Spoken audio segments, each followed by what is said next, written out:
Hello everyone and welcome back to the Common Sense Crypto channel. As with you always, this is Rich doing another video today on XRP.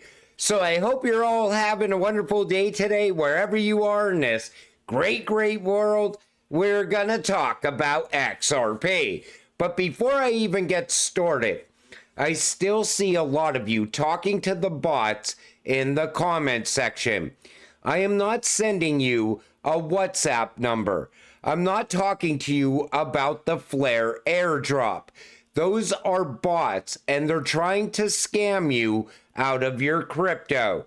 Don't talk to the bots. I stress that.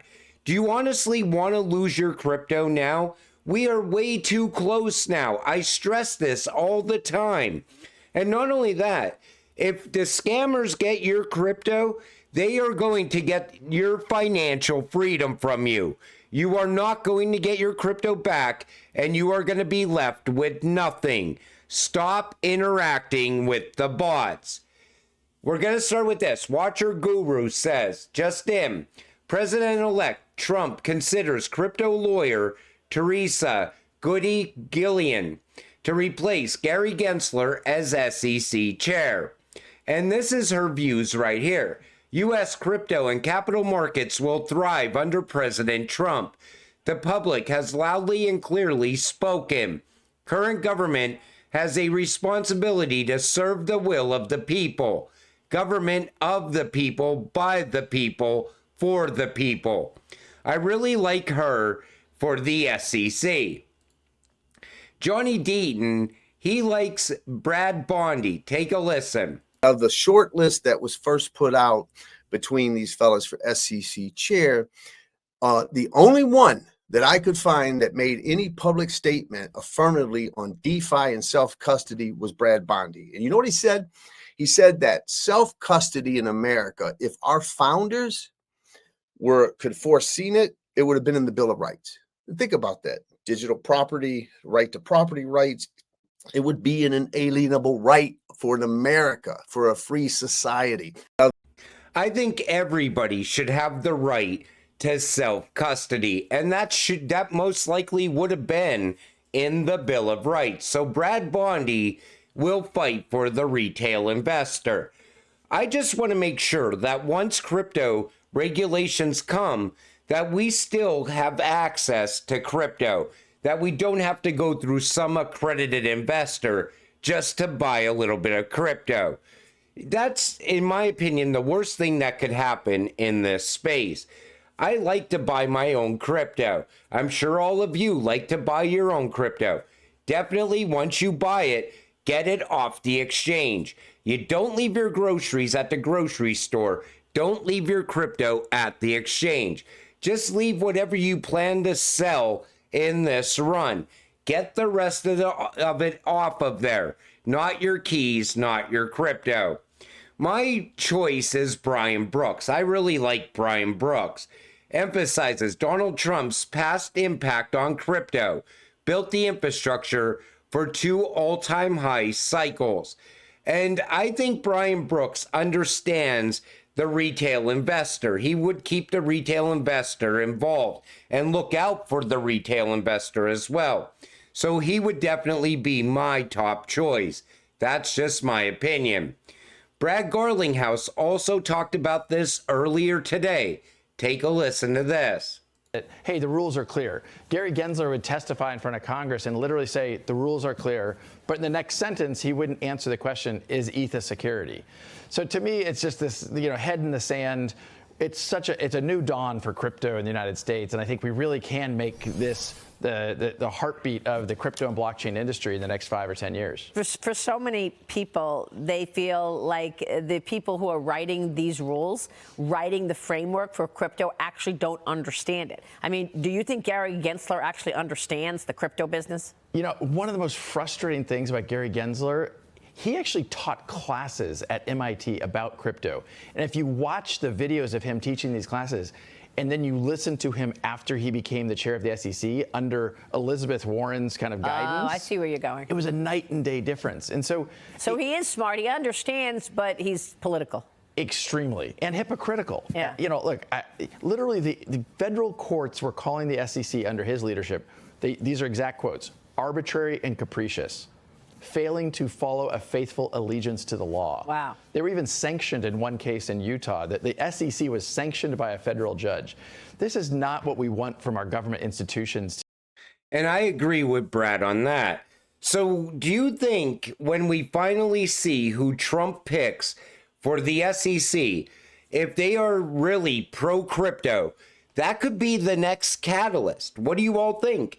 I see it as a possible next catalyst to really send crypto upward, not just XRP, but a lot of cryptocurrencies would take off if we have a pro-crypto pick for the SEC. And I'm sure some of the people that are up for this job, some are most likely even more bullish than others for the price of these cryptocurrencies. But Brad's right. We all thought Gary Gensler was going to be great for the SEC. Then all of a sudden, he became like the worst thing that could ever possibly happen to XRP. Once he became the chair at the SEC, it's because he was controlled by the big banks and a handful of corrupt politicians. That's what happened with Gary Gensler. Trump team mulls creating first ever White House crypto role. President-elect Donald Trump's team is holding discussions with the digital asset industry about whether to create a new White House post solely dedicated to cryptocurrency policy. Trump's team is vetting candidates to serve in such a role. The People said, if created, it would be the first ever crypto-specific White House job and would underscore the influence the nascent industry stands to wield in the incoming administration. Imagine one role just dedicated to crypto at the White House. That could also be very bullish for all of crypto. Let's see if that happens. RLUSD update on Ripple's homepage documentation. This stablecoin and programmable token allows developers to seamlessly integrate Web3 payments. Ripple USD is a stablecoin issued by Standard Custody. Other major blockchains may be supported in the future. Now, when they talk about programmable token, a lot of people have talked about RLUSD multiple times in the past as the possible US CBDC. I even think because of the end of Fed movement that's going on right now, how a lot of politicians are calling for end the Fed, and because Ripple looks a lot like a central bank, that Ripple could possibly become the Fed in the United States, replace the Fed, and RLUSD would be the US CBDC. Now, that's a very big stretch, and I've actually thought about this multiple times. I don't think the Fed is going anywhere, at least until 2026. Jerome Powell said he is not going to step down at the Fed. Michael Barr also said he's not going to step down at the Fed. Even if Trump asked them to step down, they're not going to do it. It's time to end the Fed. The Fed creates inflation and then pretends to be fighting inflation, and we all pay for it. We need something to replace the Fed. But Ripple's RLUSD can easily be looked at as a central bank digital currency, but it's created by Ripple.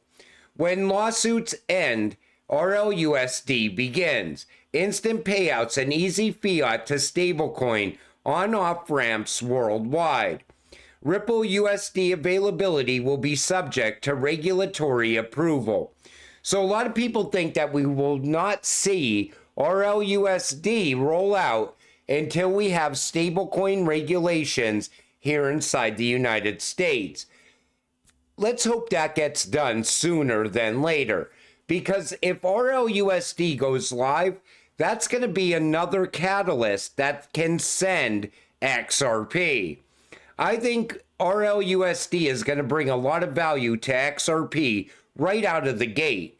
And then it's going to be gradual value over time, continued value year over year because of RLUSD. This comes from Smoke. SEPA, one leg out, is the instant payment scheme of Europe that will allow fintech companies like Ripple to facilitate instant payments on the SWIFT network. SEPA is huge. It's as big as SWIFT. I mean, SEPA should be talked about a lot more often in the crypto space. Yes, SWIFT is becoming instant. Incumbent networks like SWIFT are unlikely to be displaced by new payment services. Organizations like SWIFT already possess trusted connections and a reputation that fintechs cannot easily compete with. The one thing that SWIFT has over Ripple is the connections, because it's already connected to everything. But this is exactly what Ripple's partnership with Finastra means for the XRP ledger. One connection, 11,000 institutions. RippleNet already has 200 financial institutions connected, but that is tiny compared to the 11,000 that use SWIFT. The deal could benefit both Finastra and Ripple's existing clients. The problem with SWIFT is this: they have a couple things that are going to impact their business in the coming years, over the next year, 2 years. I even think it might happen even sooner. Is you have BRICS pulling away from SWIFT. Now, BRICS, they're signing up new countries every single day practically. So every country that's joining BRICS are also ditching SWIFT. So how long is this going to go on until SWIFT ends up losing a lot of business to Ripple over time? And the more business that Ripple captures from SWIFT, it will push the price of XRP higher and higher. And that's, I always said, Ripple and SWIFT working together gets us to a 3-digit XRP. Ripple gathering more business outside of SWIFT can easily get us to a 4-digit XRP and beyond. But I wanted to talk about that because we have ISO going live next year. That's going to have a very big impact on a handful of cryptocurrencies. We're also going to see the BRICS. They're going to gain more power over the coming months, because they're also going after de-dollarization. They want to bring down the US dollar as the world's reserve currency. Now, if the US dollar loses that reserve currency status, that would change things even quicker. And I even think that's part of the plan. That's most likely going to happen before the new financial system goes live at some point. But these are the things we got to look forward to as XRP investors. These are things that are still coming. And there's so much more beyond this. The partnerships that are happening. You know, Ripple has a lot of NDAs out there. We don't even know who they're with. I'm sure a lot of those announcements are going to be very big when they happen. But again, that will come with regulations. So what I'm telling you is this: anybody that's selling too soon is going to have a lot of regrets going forward. And until it all happens, stay patient, stay positive, and let's get rich together. With that said, I'm going to wrap up this video. I want to thank you all for watching. I appreciate all of you. I'll see you in the next one. Have a great night.